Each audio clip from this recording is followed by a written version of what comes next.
What's going on, everyone? This is your friendly neighborhood Najlok the MechWarrior, and today I am going to be talking to you about beginner tips for in-game during when you're in the battles on MechWarrior Online. These are a few tips and tricks that'll help you through them and make you a bit of a better MechWarrior. Things that you kind of pick up along the way, but if you listen to this video, you'll get them quite a bit quicker. So, let's see what we got to do first. So, the first thing we are going to talk about is targeting. And if you've gone through the tutorial, like you should have, you'll know that if you press R, you will target. But that is not all there is to it. You see, each mech is broken down into the various hard points. Left and right arms, left and right shoulders, and center torso and legs. So, what you want to do when you are targeting your mech is that make sure you continue to fire on the same mech for as long as safely, keyword here, safely possible. Don't change mechs when you're in the midst of battle. Try to keep going on the same mech to continue to get your damage on that guy. That way you'll be able to kill him. When you change targets to a new mech, you're not going to know what you're starting to fight. You're not going to know where he's weak. So at this point, if I were to change mechs, I'd go to something new, and I wouldn't know that this guy, the new guy's right arm, is about to be blown off or whatever. But I know this guy's right arm is about to be blown off, so why would I change, right? I'd just blow off his arm and continue to inflict damage on him. So don't change targets when you're in... try not to change targets very often, and make sure you go for the correct points when you're fighting them. And we'll talk about that in just 1 second. So when we're talking about the points to shoot at, we want to make sure that we're shooting at, on the mech, the points that are either A, weakest, B, most high value, or C, if all else fails, go for the legs. So A, when we're talking about the weakest, on this mech here, I've already blown off his left arm, so his left torso and his center torso have taken residual damage from that. In a game, I would continue to either fire on those 2 points, the left torso or the center torso. B, if you cannot fire on one of those weak points that you can see up on your HUD, you want to fire on the high value targets. That is going to change from mech to mech. On this guy, the Hunchback, you can see his big gun is right on his right torso. We want to take away that big gun as quickly as possible. The second, and sometimes it changes depending on how much damage there is, but you can never go wrong with shooting a mech right in the center torso. You can never go wrong with that, because at the end of the day, once that center torso is gone, they're dead. If you can't hit either A, the most damage part, or B, the high value parts, such as the center torso or their big guns, then you're going to want to go for C. There will be the legs. There will be times when you can't see them head on, or they're hiding behind something, and you have your 5 lasers or whatever else, and you could just kind of pop at their legs. You know what? Do so. Because that leg is gone, you know what? He only can go 50% of his speed, or 40 kilometers per hour, whichever is the most now. So he is, a sitting duck for the most part. And B, all you have to do is blow the second leg, and he's dead. So just a quick recap on that. When you're targeting, you want to stay on your target, and you want to go after A, the most damaged part of the mech, B, high value targets such as their biggest weapon systems or their center torso, or C, go after their legs if all else fails. Those aren't set in stone, but if you go after it in that kind of order and you think about that, that won't do you wrong. So the next thing I want to quickly talk about and touch on is staying with your team, going to the called targets. So, to survive, stay with your team. This little locust here, he has no teammates anywhere around him whatsoever. This guy here, even though he's, a robot, is dead meat. Because it's only going to take one or two other mechs to come up on this locust, say it were you, and me and my buddy were to come up, that it wouldn't be a fair fight. That locust, or whichever mech you're piloting, if you're alone, you're going to get swarmed, you're going to get destroyed. So you want to stay with your team, you want to be able to be with your team. Everybody takes a little bit of damage that way instead of you taking all the damage. So, on that point, when you're looking at a target and people are communicating, you can do so too by pressing caps lock with a mic on your computer. The default keybind is caps lock. They're going to call things like, I see Bravo, a locust, in grid Foxtrot 6. See, we're standing in grid Foxtrot 6 on the minimap right now, border of Foxtrot 6, Foxtrot 7. And there he is, Bravo, a locust. So, all of the targets in the game, on each side, there's Alpha through Lima. And those, generally, people will call out the primary targets. Obviously, most times it's probably not going to be a locust, it's probably going to be an Atlas, a Kodiak, or a heavier mech for sure.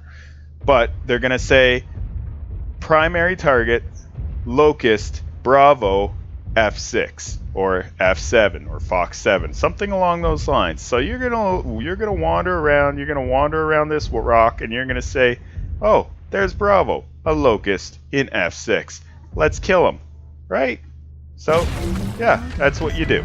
You kill him, and you communicate. You try to get that information across to your other players, teammates too, by pressing caps lock and saying, "Hey, I found this mech in this grid on the map, Foxtrot 6, this is what's going on." Or there's 3 of them in Echo 6 heading towards Foxtrot 6. These are the types of communications you want to be able to do with your teammates. So it is recommended by me to make sure you have some sort of mic. Even your Turtle Beaches from your Xbox or your PlayStation would probably work with your computer. So that is definitely something to keep in mind when you're playing the game. Make sure that you're targeting what the called targets. Stay with your team so you can all share in the damage together, and watch out for what they call. So, on to my next point. This is a quick little, almost administrative point when you're dropping into a game. So you drop into your game, you've built your brand new mech up, and you have it just the way you love it. But you get in and you notice that, oh my god, my key bindings are not set up, my weapons are pretty much useless. There is a way around this. When you use your arrow keys, you can go back and forth and you'll see that the yellow lines intersect. You can easily rearrange all your keybinds by using this and pressing the right control button. So I'm going to set my key bindings up in this manner right now. So all my mediums lasers, all my lasers actually, are now on grouping 1. That's it. All I used were my arrow buttons. So now I'm going to set my large lasers to 2 and my medium lasers to 3. And this is going to be an interesting little point for newer guys, for sure, is learning how to chain fire. There's obviously people are going to tell you or say that there's better ways of doing this, but there's a default way to chain fire in this game. So if you have a mech that is running a little bit hot, and when you fire all your weapons at once, that is fine. You can actually set up a weapons grouping, like I have here in weapons grouping 4, to chain fire. And you do that by going over number 4 and then pressing backspace. See, this is weapons grouping 1 that's firing all of them at once. If you don't have grid heat management, it'll go quickly. Or if you're not too experienced, then sometimes you mess up or whatever, you get in a tight spot, whatever, you need to control your heat a little bit better. you start to chain fire your weapons by pressing backspace, and that's what this looks like. So that is chain firing. And what that is going to do, as you can see, my heat, I can keep firing this for pretty much ever in this mech. It fires your weapons 0.5 seconds after your first weapon fires. So, 1, there you go. And each weapon will fire 0.5 seconds after the next weapon. So, that's how that works. It really helps to control your heat, especially as a new guy. There are third-party programs and everything else that you can get to do that in different ways, but that is the basic way to do it, and it is definitely a good tip to know, especially if you're running in a hot mech or a hot map, which actually brings us into our next point. We are going to talk about the different map types and the different game mode types. So, to start with, the map types, there are going to be some hot maps, there are going to be some cold maps. That is kind of part of the game. There are going to be some neutral maps, just like I'm on right now, River City, where you don't really see a difference in your heat management per se. You see, I'm sitting here at 0, and it's a pretty neutral heat for the maps. But if you were to go onto a map like Terra Firma or Caustic Valley, you will see your default heat when you're just standing there, not doing anything, bump up. I've seen as high as 10 or 15% on some mechs, depending on their heat. So you really must take that into consideration. Inversed, there is also the cold maps, like Frozen City. Those maps will actually give you a higher heat dissipation and negative heat, even when you're just standing there. You don't see it register on the bar, but technically, through the game, it is there. You do get negative heat when you're just standing there doing nothing. So that helps with your heat. But when you're on the hot maps like Terra Firma or Caustic Valley, your heat management skills will be put to the test, and that is definitely something to keep in mind when you're loading into these maps. So, when you're loading into the map, there are 5 different game modes, 6 different game modes. Let me just double check here. There is Conquest, Incursion, Skirmish, Escort, Assault, and Domination. So that is 6 different game modes. To start with, Conquest, you literally run around and it is capture the bases, the different points on the map, and hold them for as long as possible. The first team to 750 wins. It's a pretty standard game mode amongst all, shooter games. You go out, you conquer the points, and you hold it against the enemy team. Incursion is when there's 2 bases on for each side, literal bases, and you have to defend your base against the other players and capture the other team's base first. So generally it ends up just being a giant droid deathmatch in the middle, so it's not a huge deal, but at the end you have to make sure the first team to destroy the other team's base is going to be the one that wins the game. So just throwing that out there. As for Skirmish, it is straight up a deathmatch. That's it. That's all. Your only focus, the only priority in that game is to destroy the other team. In Escort, I hate Escort, to be honest. It's like it's Babysitter Simulator. You drop and you either have to find or protect an unarmed Atlas while it wanders around the map randomly. It's annoying. I don't like it. I don't like defending. I don't like attacking in it. It's just kind of an annoying game. I call it Babysitter Simulator. And yeah, you literally just wander around with this unarmed Atlas as he traverses the map and gets into a dropship. For Assault, it is actually similar to Incursion, but it's more capture the flag, I guess you could say. You want it generally, again, like all matches, they end up being a giant droid deathmatch, and you just sit there, and on each side there is a flag that must be captured.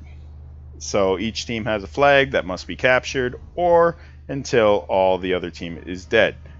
In Domination is your kind of a interesting little game. It's King of the Hill. So there's going to be a yellow circle, usually kind of in the center of the map, that the winning team has to stand in the longest. Everybody gets base timer. Each team gets base timer of 1 minute, and you have to be the first team to run that 1 minute down. So that is important. You can destroy a couple of items nearby to make the other team's timer go back up. But at the end of the day, it's the last team standing, so King of the Hill, on that domination game. So that's about it for the game maps, game types and map types.